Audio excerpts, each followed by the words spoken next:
Nga kjo e mërkur, kosovarët po përballen me mungesë të rrymës. Një ditë më parë, operatori i sistemit transmisioni dhe tregu të energjisë elektrike, KOST, njoftoi se do të detyrohet të aplikojë reduktime si pasojë mbi ngarkesës në rrjet. Situata ka dëshpëruar qytetarët, e sidomos bizneset në Prishtinë, të cilat ankohen për të lashë në punë. Prej orës 10 mëngjesit deri në orën 1 nuk ka pas rrymë. Edhe na si biznes që na plotësisht vorëm për rrymës e prej ujit.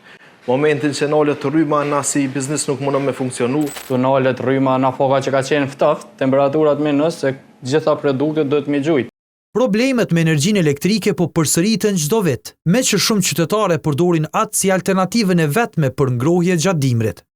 Situata është përkeqësuar ditëve të fundit me furnizim të energjisë elektrike si për biznese, prodhuese, si ato shërbyese, por edhe për biznese familjare dhe qytetarë, dhe kjo është një papërgjegjësi e madhe e institucioneve dhe përgjegjësve që janë të licencuar për të furnizuar qytetarin 24 orë me rrymë.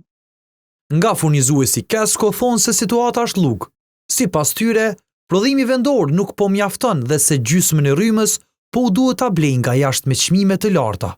Sigurimi i energjisë elektrike sipas nevojës reale mbetet i vështirë. Pas ditën e së mërkurës, Kosti njoftoi se gjendja me rrymë është rregulluar. Sikur të mos mjaftonte terri, shumë familje kosovare këto ditë kanë mbetur edhe pa ujë. Vërshimet turbulluan puset, duke bërë atë të papeshëm dhe të përdorshëm vetëm për pastrim. Shënjestër.net